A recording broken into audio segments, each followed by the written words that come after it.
Today I'm going to show you what you can make with a box of puff pastry. We're starting out with a sheet of store-bought gluten-free puff pastry, which I have thawed overnight in the fridge and then taken out and unwrapped. You can see me pinching the seam together here a little bit. That's just because sometimes it's a little bit thinner where it was folded. You want to lightly dust your puff pastry with flour whenever you're working with it. We're going to roll this out to a 9x12 rectangle, which is pretty standard and should get us the thickness that we want and have it nice and even and ready to work with. Roll from corner to corner diagonally. That helps keep it into a rectangle. I use a ruler to check because you don't want to roll it too big. If we get it too big, we can't take that back and it will not puff as well if we over roll it. You can use your bench scraper to square it up and make sure your edges stay nice and square. So moving on, let's get going with our shapes. First up, a simple strip tart, which is one of the greatest things you can do with puff pastry. It's easy, it's elegant, and it's classic. I'm measuring and cutting a rectangle for the base, and then I'm going to trim 2 strips from the edges, which will become the sides of my strip tart. We have to build up a little wall, a little side to hold in our filling. Lightly egg wash the entire top of my rectangle. When we're egg washing, we want to be very careful not to let the egg wash drip down the outsides of our puff pastry because this can keep it from puffing as nicely and evenly as we want it to. Egg wash serves 2 purposes. It's acting as our glue here to hold these strips on the side. It is also going to give pastries a nice, beautiful golden brown. I'm going to go ahead and grab a fork and I'm going to dot insides only of this puff pastry all over. This keeps the pastry from puffing too much in the center. We want the center to be crispy and puff a little bit, and we want our edges to puff taller to puff and rise evenly. I'm going to lightly egg wash the tops of my sides. Here I'm just adding in a little bit of decorative indentations. It just adds a little bit extra once it's baked, makes it a little bit prettier. These tarts can now be filled sweet or savory filling. It could be cooked already or it could be raw. I'm using some pesto, some fresh tomatoes, and goat cheese to make a really nice light summer tart, beautiful as an appetizer or maybe with a salad as a light lunch. Here I'm just adding in some goat cheese and a little bit of sprinkle of Parmesan on top before I pop this in the oven. To make this easier, you can also go about finishing your tart on a sheet tray so you don't have to move them after they're done. Moving on, we're going to get right into another one of my favorite pastries, which is the Jesuit or Jesuita. This pastry has a storied history. Traditional Jesuit pastries typically filled with almond cream or frangipane. It's a sweet triangular shaped pastry named after the Jesuit's hat, which is triangular shaped. This version links it back to Argentina and Uruguay, and this is a savory version, which is ham and cheese. I love these ham and cheese filled Jesuit. They're sweet and savory. So I'm going to begin by taking a rectangle of puff pastry. I'm egg washing one side, and that's just to help act as glue. I have a little Dijon mustard down on the other side, which is not traditional, but I love just the flavor combination. I'm going to add here my Swiss cheese. Then I'm going to be adding some ham. You can use any type of ham and cheese that you like. And then I'll put a little bit more Swiss cheese on top after I get my ham down. I like to put cheese on both sides. One, I love cheese. 2, it kind of helps it stick together nicely and all stay together. You want to try to keep your layers of fillings nice and even, so thickness all the way across so that it puffs equally in the oven. And now I'm just going to fold over the top of my dough. Press it gently, kind of adhere everything together, but we're not really sealing it because I'm going to move on to cutting these now into triangles. So after we have it formed into one long strip, and I'm just cutting in even triangles all the way down my strip of dough. You may end up with 2 slightly smaller ones on the end. That can be a little snack for the chef, and you don't need to tell anybody about that. Once these are cut, we're going to place these onto a sheet tray, and then here I'm going to be brushing these with a little bit of royal icing, which is just egg whites and powdered sugar. If you want a simpler, faster way to do it, can spray or brush these with a little bit of water or egg wash, and then sprinkle heavily with powdered sugar before baking. And what happens is this sugar or icing is going to melt, just become this kind of crispy, caramelized, sugary, baked on frosting, which is absolutely delicious in contrast to that nice savory ham and cheese. Next up is palmiers, which looks like palmier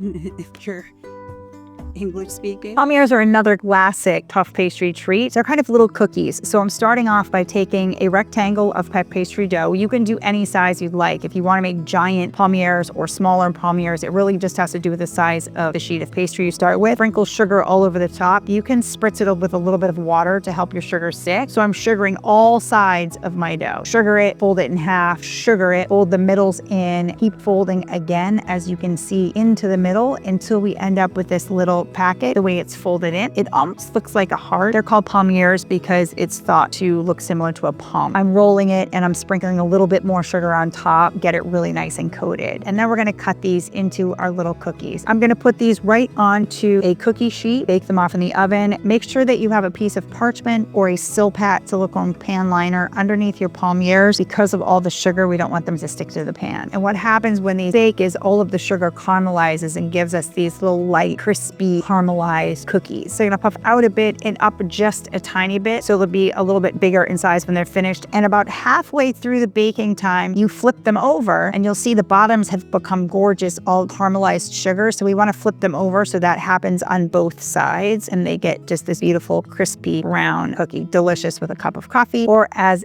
a snack. All right, I know I said the other ones are my favorite, but cream horns might actually be my favorite. I'm gonna show you how to do these, and I'm gonna do a totally unnecessary step, and that's just because I'm using one full sheet to show you two different types of pastry for the sake of the video. But if you cut it out of a full sheet, you can make one long strip, and you won't need to do the piecing together that I'm gonna show you. These were one of my favorite pastries when I was a kid going to the pastry shop. You find them a lot in Italian pastry shops. So for the cream horn, I'm cutting strips. Now, the piece of pastry that I'm working with today is a little short for making cream horns and a nice long rectangle. You wouldn't need to do what I'm doing here. So I'm piecing together two pieces. I'm using a little bit of water to soften it and kind of make it stick those two pieces together to give me one long strip. But if you have a larger piece of puff pastry, just cut one long strip out and you can avoid having to do what I did. Now here, I'm going to roll them around this cannoli form. You could use a wood dowel if you had one, but cannoli forms work great. They're metal, they conduct the heat nicely. You want it loosely on the form so you can get it off afterwards. Make sure that the ends are tucked under. I just put it down, you can roll right away from yourself. That's the easiest way to do it. You can hold it up in your hand and try to wrap it around, but it's much easier just to roll it right along the table. And then these are gonna go just right onto a parchment lined baking sheet and get baked off.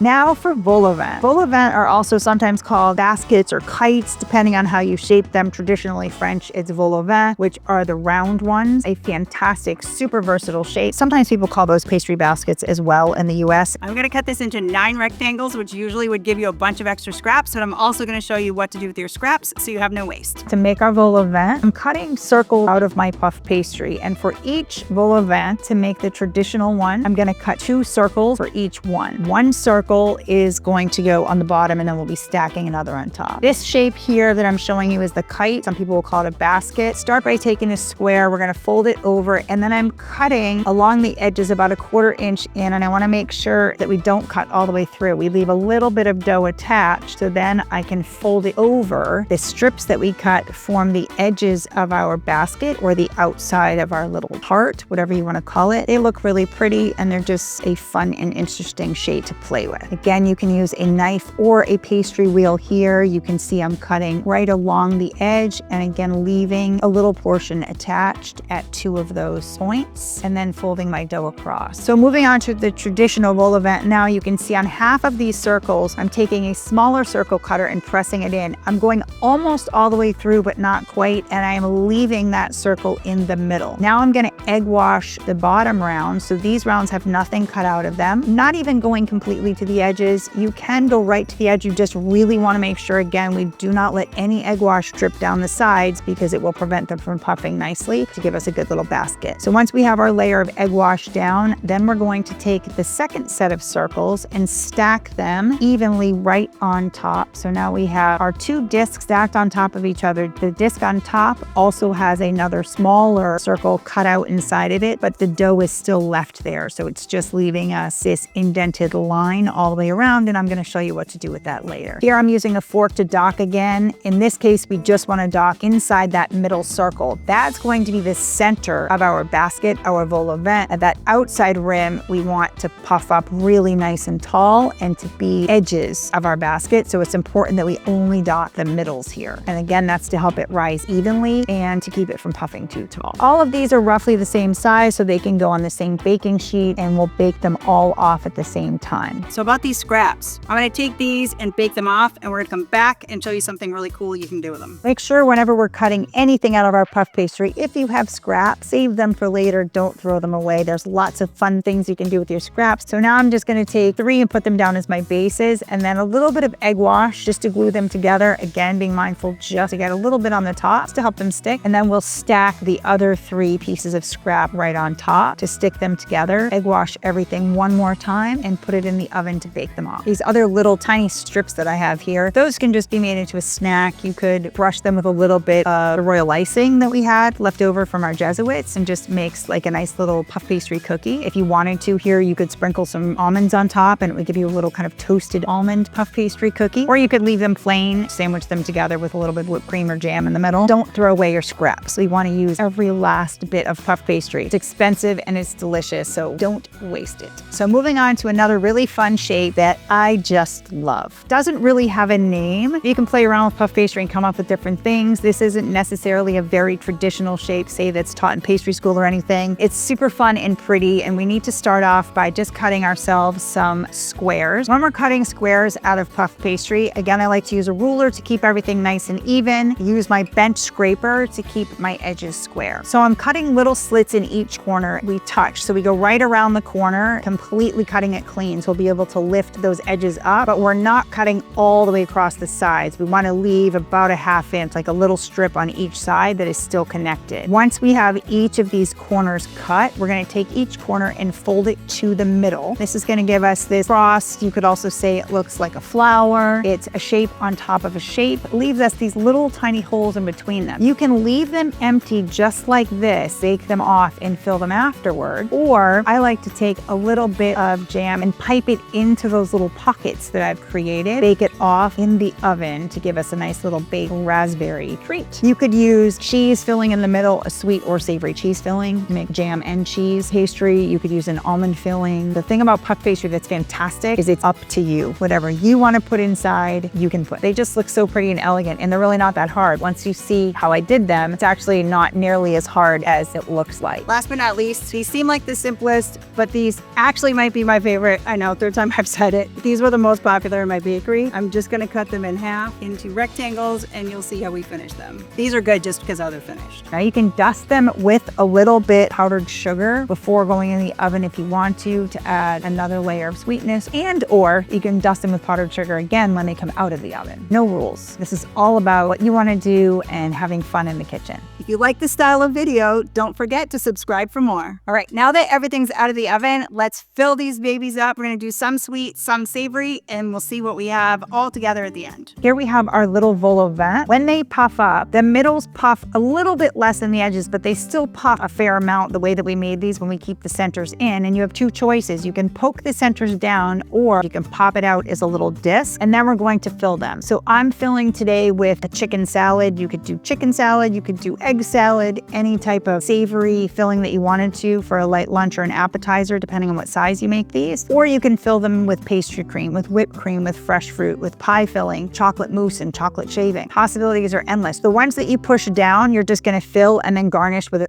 whatever you would like on top. If you pull out the little disc, fill it, and then kind of put those on top as a little garnish, as a little cap on top. Since these are a savory chicken salad, I'm just gonna garnish a little bit of fresh herb, and I'll put my cap onto that last one. Bet you never had chicken salad like this before. Here we go. Here's our surprise for our scrap. I am going to take the scraps from our vol au vents and make toad in the hole, which many of you may have seen done before, done yourselves with toast. But what a great way to use up puff pastry scraps that might have gone in the trash. So I baked them off. They're just going right into the pan, drop an egg in the middle, put a lid on top, and let it cook.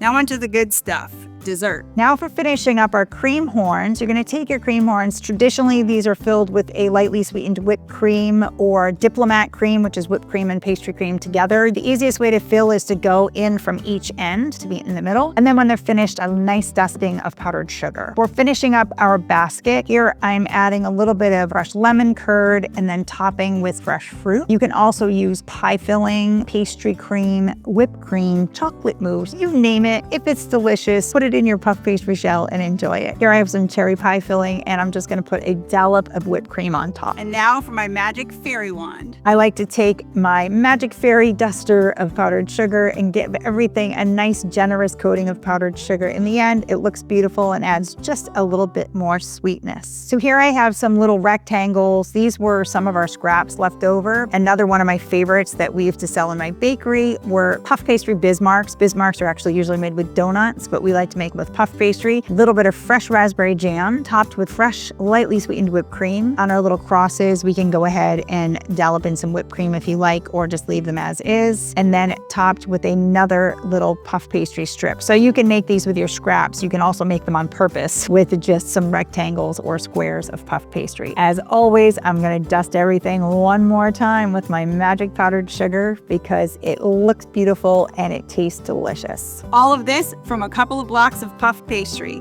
Let me know in the comments below which one you're gonna make.